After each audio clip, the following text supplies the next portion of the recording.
LA rivalry. Yesterday, he was asked about new teammate LeBron James. Take a listen to what he had to say. I definitely think his leadership is a tremendous skill to have.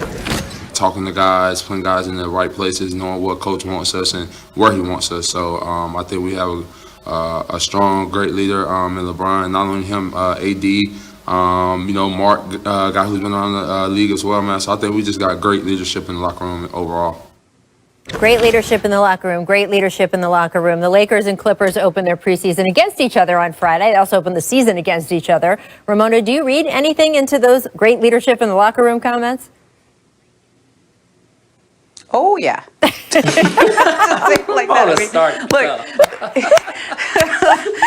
that. Look, that was the one thing the Clippers, like, I remember reporting on, their collapse after last year. And I, talked to a lot of people with the team, on the team, around the team. And there were two main criticisms, which was lack of leadership, on-court leadership specifically, and the lack of a point guard who would sort of set up that offense, et cetera. Now, when Trez says that, I think that's a shot at the former team that he was coming from, right? That, the Clippers, obviously, when you get 6 different answers about who the leader is, probably means you don't have a leader.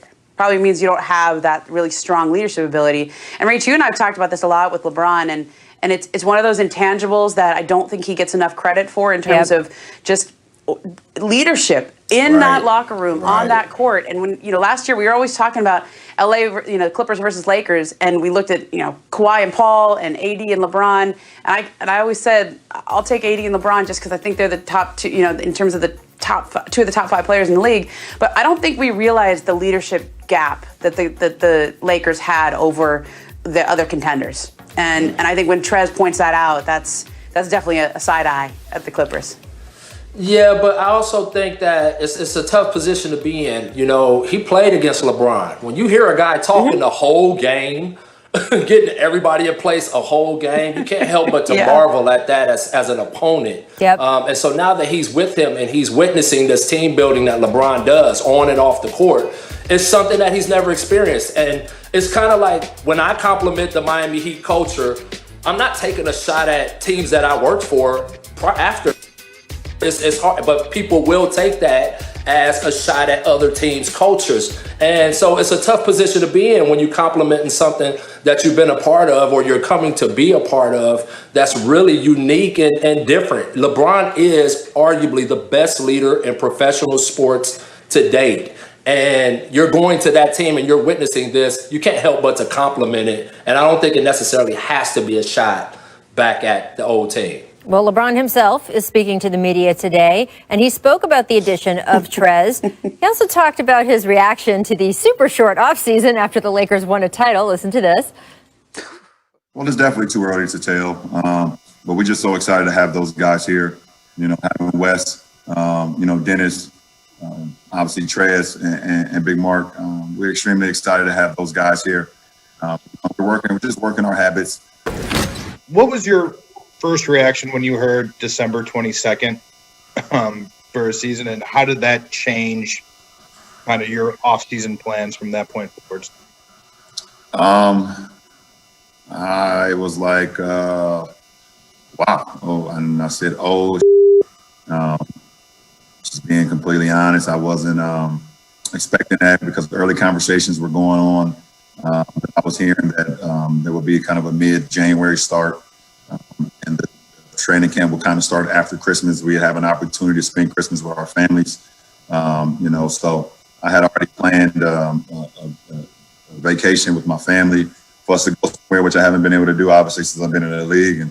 And, so I had to switch up a lot of things. Once I heard the December 22nd start and with training camp starting, obviously this week. So. I can only say to LeBron that you'll have Christmas morning with your family because your game isn't until later in the day. Fizz, you coached LeBron for a while. How much pressure do you think is on him to essentially play every big game this season despite being in year 18 of his career? Because the league looks to him to help ratings, to help in this shortened season, to be a presence. It's not just playing for the Lakers when you're LeBron James, right? Yeah, he's playing for the world, and come on, LeBron, you knew the owners was gonna have you playing on Christmas, baby. There wasn't no way they was missing out on the Christmas Day game. So, and no, look, LeBron is sandbagging you, everybody. LeBron has not stopped working out. LeBron's body is in peak condition, and he is ready to go. And you look at the additions that they made to that team: Mark Gasol, Trez, two unique, totally different five men that bring absolute experience and talent to the team. Wes Matthews, oh my God, tough shooter. And then Dennis Schroeder is new age Rondo, speed, defense, all of the things that Rondo brought, except he's got a little bit better three-point shot and he's younger. And so LeBron is sandbagging. Don't let him fool you one bit. He may not be happy about the start, but he's going to be ready. Ramona, what do you Rach, think? you know, I actually felt the same way that LeBron felt when I started to hear the December 22nd date. I was like, no, we just got done. I need to like chill for a minute here. But I'm sure you did too. You got back from the bubble, which is an incredible undertaking. I mean, look, this year has been like this for everybody. And I think that nobody would blame LeBron or AD or any of the or anyone from the Heat or the Lakers if they kind of got on the on-ramp a little bit slowly this year, right? If they just took a little ease into it. You know, LeBron averaged about... Don't buy it, Ramona. I don't buy it either, though. LeBron is just coming out knowing the LeBron gates. the way that we've come, right? He wants to play, right? Like, he wants to play as many minutes as possible. So I think the way that he reacts to this sets the tone because, Rachel, this is a theme I think we're going to be talking about for the next couple of years. He's got 4, all right? 6 is coming up, and it's in his 5 sights. too, And Ramona. how 5 much is an does important he number for number of rings for a 5 player with too. the Lakers. Just saying. That's right. That's right. And so, you know, it may not be ideal, but when you're sitting on 4 and Kobe and Magic and all those guys that got 5 are right there, and then 6 with Michael Jordan is right there. You got a couple of years and you got a new squad with some younger teammates who, and this is something we learned from covering the Warriors over the years. When you have new, fresh blood in there, that helps everybody because they didn't just come off playing until October. Okay. Schroeder was done early. Montrez was done earlier. Wes Matthews was done early. Like those guys are hungry. And I think that'll help the Lakers going when they restart here because you just got fresh blood in there. It is interesting, though, because you are balancing a lot of agendas. LeBron played such tough defense from the start of last season, and that made a huge difference on how it rippled throughout the team. If he's not doing that at the start of the season, that tone is set differently, and we saw that the Lakers needed it in the NBA Finals, so we will see what happens. Welcome to The Jump. I am Rachel Nichols. Today I am joined by our resident coach and new papa, David Fizdale. Congratulations, Fizz. Our senior writer, Ramona Shelburne, will be along later. And coming up, LeBron is going to speak to the media today. He is always very candid, so we will hear what he has to say.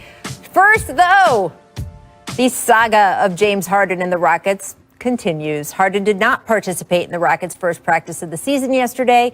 Rockets coach Stephen Silas said Harden was not at practice because of the NBA's COVID-19 protocols. Harden did not return for a scheduled solo workout Sunday evening either, but told Rockets management he's going to report soon, whatever that is, a source told our Tim McMahon. Harden was all over Instagram this weekend, attending rapper Lil Baby's birthday party in Atlanta without wearing a face mask. Players were actually supposed to quarantine at home this week, other than testing at team facilities, individual workouts, and grocery shopping. I don't know if there were any groceries at Lil Baby's birthday party. James Harden's sister also took to IG to defend her brother. It was a photo of them together with the caption, "His pain is my pain. We got the same pain."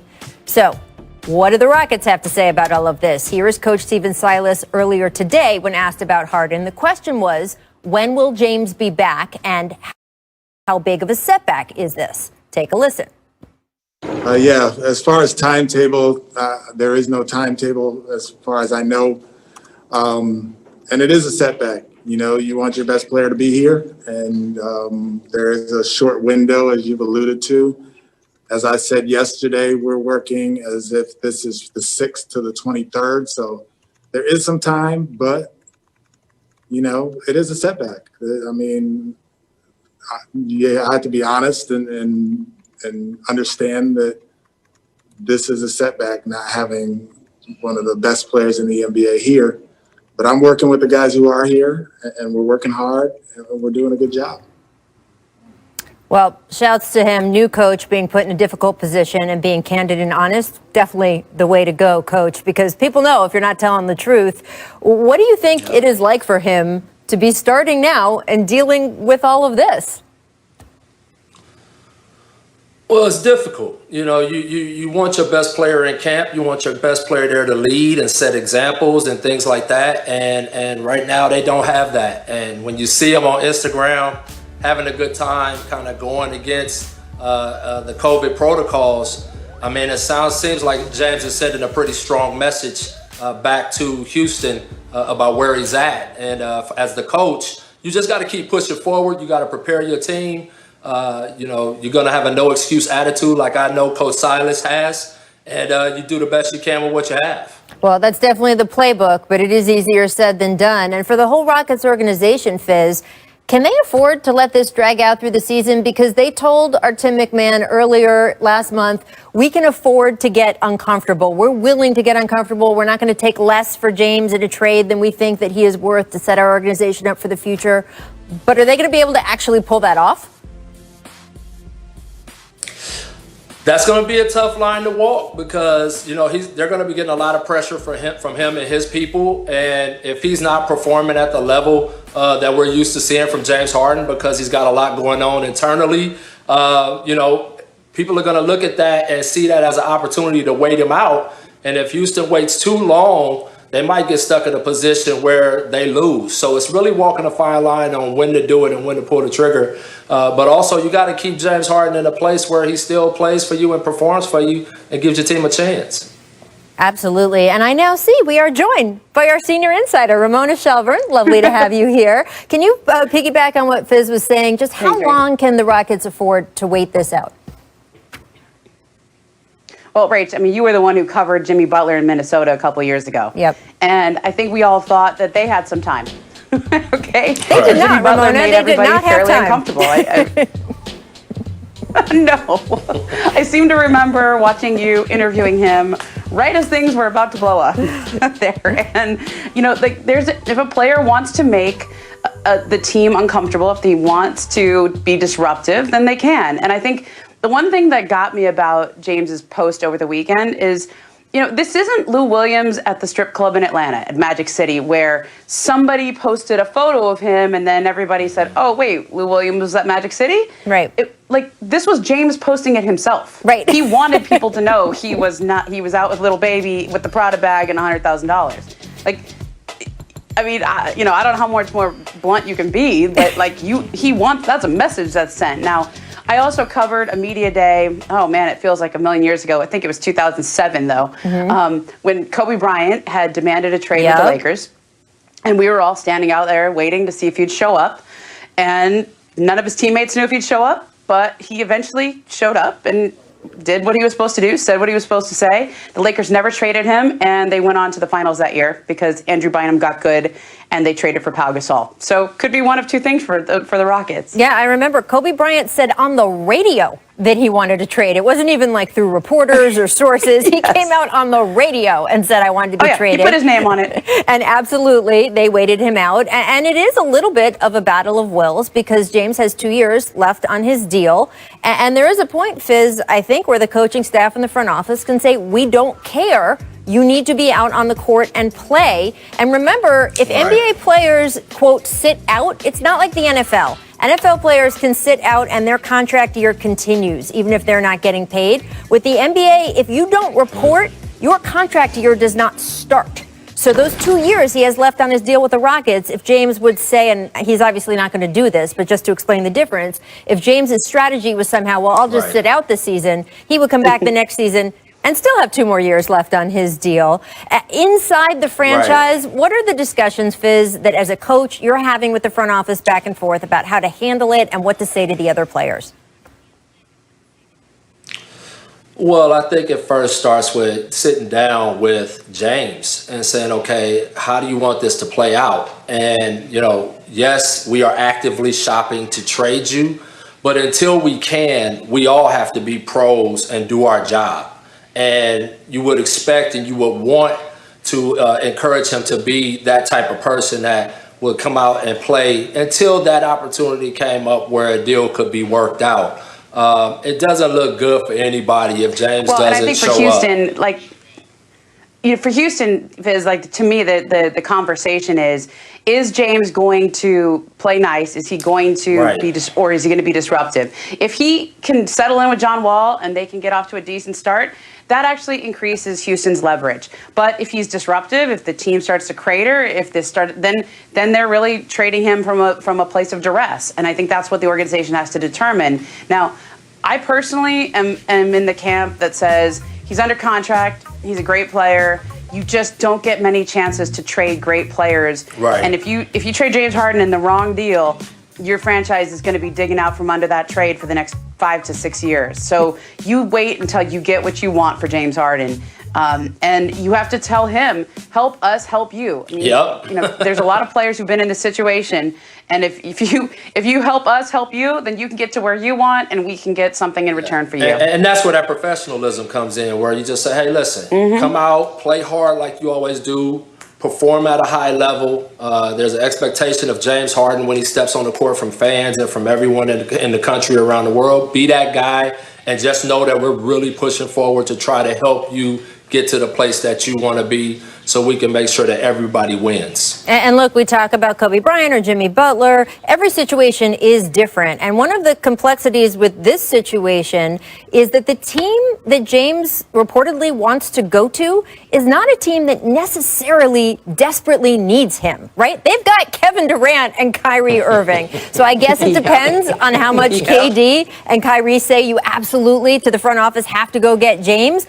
But it's not a team that necessarily has to pay a sky-high price because they're desperate for James Harden. He would kind of be a luxury on that team. So that's going to change the leverage and the negotiations here as well. We'll have to see if there's anywhere else James might be interested in going, or this saga could end up for a long time. We'll keep watching Instagram. Who knows? And by the way, Ramona, I'm glad you casually dropped that $100,000 because James Harden apparently gave Lil Baby $100,000 for his birthday, among other gifts, which is amazing. Coming up, we're going to talk about that team that beat the Clippers, but that didn't happen. Instead, thanks to 3 positive COVID tests in 4 days, Portland's entire facility has been shut down. Oh, and the Blazers are supposed to play their first preseason game in 4 days. Toto, I have a feeling we're not in the bubble anymore. Instead, welcome to the new NBA, where coronavirus could easily end up being more disruptive than it's already been in the NFL or Major League Baseball. After all, those sports are played outside. Football has 6 days between games to see if a positive test is ripping through the team. In baseball, the players have pretty limited physical contact with each other. But basketball? Yeah. NBA teams will be trying to fit in 3 to 4 games a week, indoors, with players sweating and breathing all over each other as they travel around the country. And they're not starting from a great place. When teams started COVID testing to prepare for training camps, nearly 9% of players tested positive, a number that would be catastrophic if it continued throughout the season. So how do officials make sure it doesn't? Well, this weekend, the league dropped a 158-page memo detailing the new rules. That was an expansion on the 138-page memo they dropped last weekend. And here are some of the rules they talked about. Players and staff are no longer allowed to go to any bars, lounges, or clubs, even when they're at home and on their free time.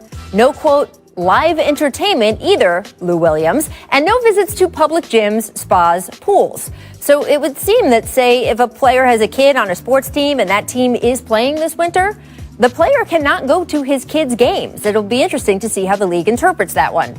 No indoor social gatherings that exceed 15 people either, so watch out for that Super Bowl party. And the rules get even more strict when teams are on the road. Players can't use the hotel gym, for example, unless the hotel has closed it to all other guests during the team's entire stay and sanitizes it between each use. There are rules for where and how players can eat, rules about mask wearing, testing, quarantining, and teams who break the rules, intentionally or not, the NBA says it could levy fines, suspensions, or loss of draft picks. Games could be forfeited.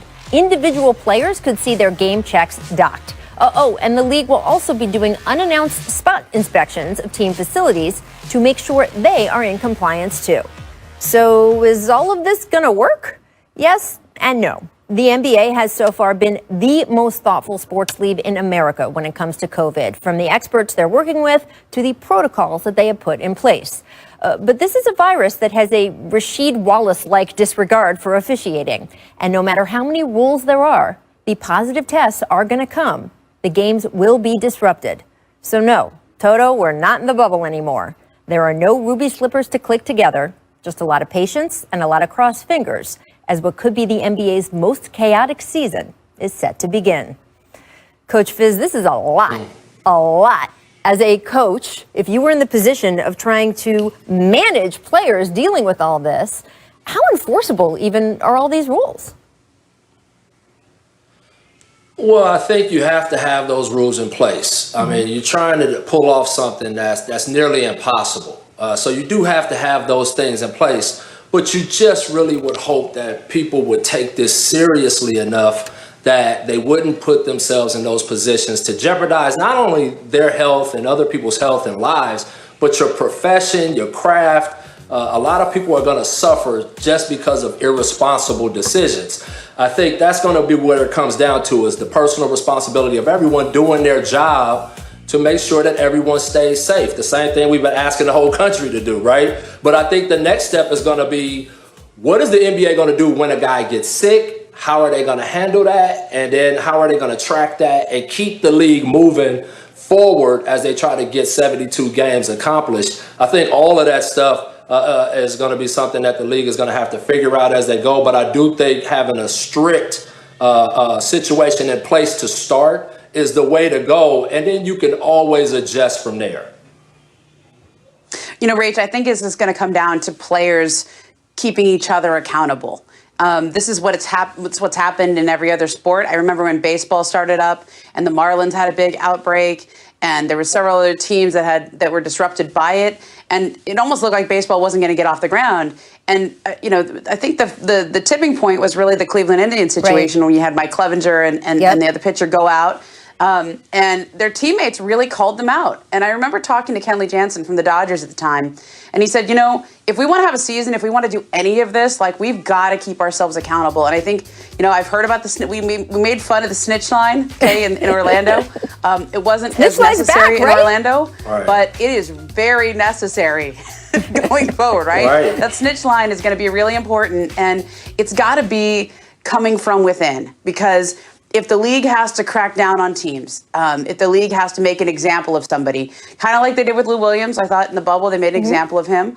We saw that in football with the Denver Broncos. They may try to make an example of those quarterbacks, but that's only going to be putting out spot fires. If you actually want this to work, it has to come from the players. It's complicated. Yeah. How important is it to you at the end of the day? Right, but it's complicated, guys, right? Because on the teams that are marching toward a championship, I can see players holding each other accountable. We all know what it's like in the middle of the season with a team that maybe doesn't feel like it's really in there, and not everybody's rowing in the same direction. And by the way, that Cleveland Indians example, Ramona, is exactly right. And that's the thing I think of the most also. But it is different in baseball, where you have a whole rotation of pitchers, and even some of the most important players can't not necessarily be replaced, but aren't as vital every day. James Harden, we just talked about in the last segment, was out in a club in a city he wasn't, according to the NBA, supposed to be in, being with people he wasn't supposed to be with, not wearing a face mask. And I don't know how things are going to feel like in the locker room when he does finally rejoin that team. But can the Rockets go out and do what they want to do this season without James Harden or whoever they trade him for to fulfill that role? No, they can't. So how much are other players in that locker room going to, quote, hold James Harden accountable? It is a very, very complicated stew. And it's just a lot of rules also. And Ramona, I haven't gotten a great answer on with the positive test. As Fizz says, we've read the protocols and the 10-day quarantine and the 2 negative tests to come back and all of that. But what have you heard about how the schedule is going to change? Because if someone comes with a positive test on a Monday, even if he is isolated immediately, what are they going to do about the team that he played on Saturday night or Sunday afternoon, and the 2 teams that team is supposed to play the following next day or the day after that, when they try to get 3 or 4 games a week? Yeah, I mean, that's going to be the big question going forward, because, you know, in the NFL, you can isolate close contacts and you have all week to do it. you have the benefit of time. In the NBA, you don't have that. And they've tried to mitigate this a little bit by having more of a baseball schedule where you have sort of 2 games back to back. So theoretically, it would only be one team that you played. So you're not going to have every night a new team that we're worried about. Yep. But I just think back on that night when Rudy Gobert tested positive, March 11th, where somebody put this graphic up on Twitter of like how many teams the Jazz had played in the last 14 days and how many teams those teams had played in the last 14 days. And it was basically the whole league. Right. So, I mean, this is a house of cards. And, if you think about the way the nature of how this is structured. Now, I'll tell you this. I know one team that has been dealing with this, and because of HIPAA laws, I can't say which player it is. Sure. But this team, there was a player that tested positive that had practiced with some teammates, and they've kind of been sweating it out this week to see if any more of them, this is away from the court, but they sweating it out to see if any more of them test positive. Turns out they're all okay. Everybody was fine. But what the NBA is hoping is that this little onboarding process is what's going to get all the positive tests, and you're not going to see, 9% again. Like they're hoping they got their 9% out of the way. Yeah, absolutely. And we still don't know really, the medical community doesn't know enough concretely about the reinfection rate and whether and how long you have immunity, autoimmunity from that. So we don't know if, quote, getting out of the way means that a lot of those players just won't get it throughout the season, or if someone can be reinfected. We will discover that as we go. All right, guys, coming up, let's get back to the basketball court because Doc Rivers responded to Paul George's critical comments saying, everyone needs to take some ownership for what happened against the Nuggets last season. I just hope they can play this one because, as we mentioned at the top of the show, Portland Trailblazers, because of positive COVID tests, their facility is closed right now. Welcome back to The Jump. We are 4 days away from the start of the preseason. Sixers coach Doc Rivers, guys, still getting questions about his old team. The Clippers' playoff collapse, still a matter of conversation. Last week on the All the Smoke podcast, Paul George was critical of his now former coach Doc Rivers and how he used Paul in the offense. So during a Sixers media availability this weekend, Doc responded, quote, "Hey, listen, I enjoyed coaching him, so not a lot to say there. Ty Lue was sitting right next to me, so he better hope it's not adjustments. It's not going to be much different. Listen, we lost the game, and I think everybody needs to take ownership. Obviously, we can always do better. Players can play better. So as far as I'm concerned, I'll leave it there." Coach to coach, my friend. Fizz, what is your takeaway from Doc's words? Okay. Oh, no, I thought Doc handled it perfectly. You don't want to go down that rabbit hole of back and forth banter about whose fault it was and blaming each other and all that stuff. And he's right. When you lose, it's everybody. Obviously, the coach he's got that volatile gig that is often, the one that takes the scrutiny. But ultimately, everybody had a hand in going down, losing a 3-1 lead. So let's just be real about that part of it. And I think that it's important when you're a player and you're upset about how you're being used in the moment, it's a two-way street when it comes to conversation. You got to go to the coach's office and say, hey, how can we make this better? I remember Julius Randle walking into my office when we were really struggling, trying to get him, to really unleash. And he came to talk to me, and we talked about how we can get him playing better basketball, how we could work together on that. It's not always the coach having to go to the player. So I just think it's not a good look for Paul George doing this publicly and putting blame just on Doc. I think that's better off said behind closed doors. Yeah, look, Rach, when Paul made those comments last week, I think a lot of people took the stuff he said about adjustments and coaching to be the main thing. But I actually think more of what was important here is how he talked about how he was used. He said, I was used like J.J. Redick or Ray Allen. It was all pin downs. And I know that was a constant source of frustration for Paul last year. Now, when the people who do statistical analysis broke that down, it actually wasn't right. It reminded me a little of Dwight Howard when he played for the Lakers, and he said, I just, I need to, I don't like to just run pick and roll, et cetera. Right. And it turned out, when you check the stats, it's totally not how he was used at all. But every scout I talked to, when I would say, what's going on with Paul? What do you see there? The scouts who watched the Clippers play had the same opinion, which is Paul's not getting the spots and in the way that he was comfortable getting it in years past. Now, some of that's on Paul.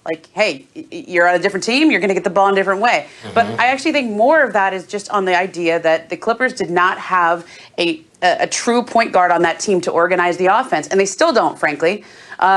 And, a lot of that fell on Kawhi Leonard. A lot of that fell on just the system they were running. But they're going to have to figure that out because Paul's not comfortable in the offense that they were running last year and in the ways he was being used. And whether the statistics bear that out or not, I trust the scouts who watch them play and say, get your guy comfortable. And I think for Paul, if he had it to do over again, probably wouldn't have taken a shot at Doc because you don't want to take shots when the enduring image of you is hitting the side of the backboard. Yep. Yeah, and I piggyback that, Ramona. You need a guard or a player on the floor that understands game flow and when a guy's not engaged in the game and what he needs. And they don't have that right now. That's what makes LeBron so great is because he knows the flow of the game. I don't know how many times he came to the bench and said, hey, we got to get D-Wade a layup. We got to get Chris Bosh an open shot. We got to get Ray Allen a shot. He understood that as a player, so it never fell all on Spo to figure out how to get a guy going. They collectively did it, and he was the catalyst of that. And I don't know if they have that working for their team right now. And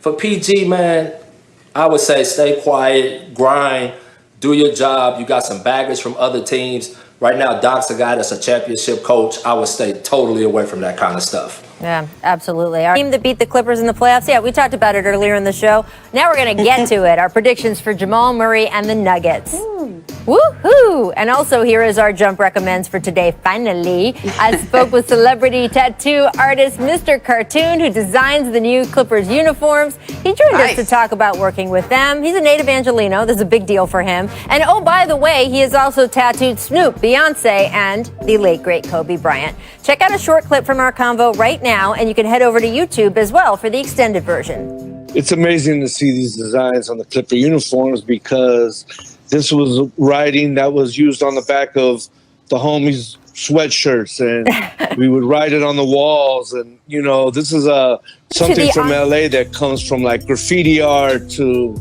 low riding culture. And for it to be on a major sports team is big for us. I mean, you had police chasing you off, writing it on graffiti walls, and now they're putting it on an NBA uniform. That's a huge leap.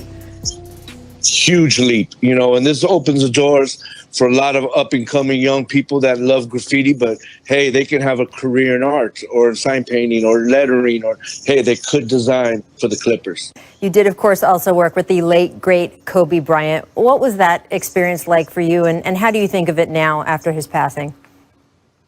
Kobe is a true inspiration. We actually had an appointment to get his daughter's name on him when he passed, and I think the whole world was crushed. I don't know if it will ever be the same, but he was always a gentleman, funny. He would ask you how your kids are doing, remember your friends' names. It's amazing, man. A huge. We play Thursday? You don't get 2 days off? No. On some nights, he's merely an absolute star, and on other nights, he's an actual supernova. There are very few guys in the league who go nuclear like Jamal Murray.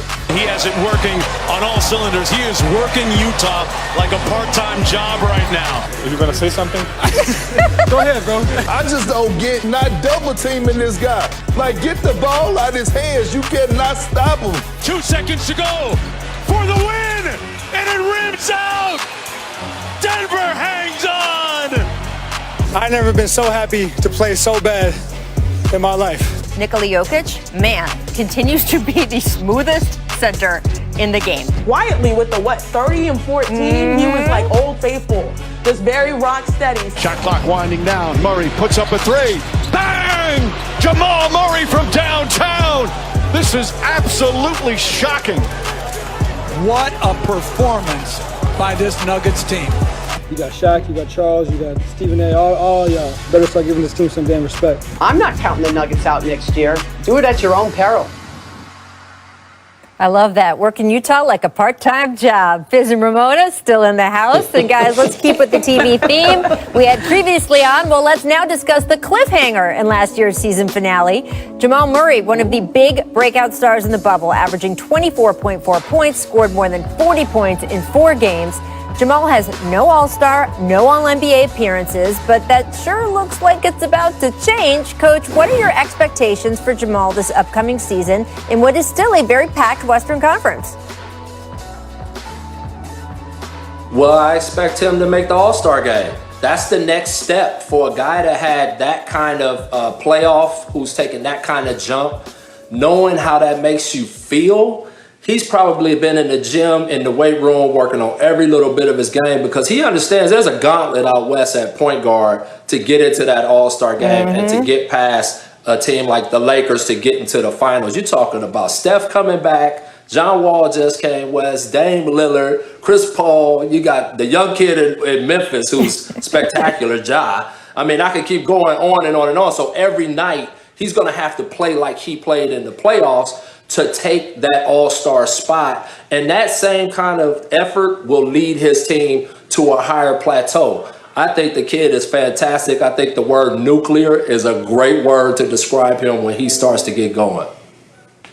Well, I think, for young players, when you have a performance like he did in the bubble, the whole rest of the league is now watching all that tape and trying to adjust to him because he's just become a force that you have to reckon with if you're going to play the Nuggets. Now, I think the biggest issue for him is, can he do this consistently when they're not in the bubble and he's not locked in the playoffs? And also on the defensive end, because the Nuggets obviously lost some great defensive players, and he's got to step up on that side and be a leader on that side of the ball, because that is, Mike Malone was joking today, we lost some defenders. I guess we're going to score 130 every night.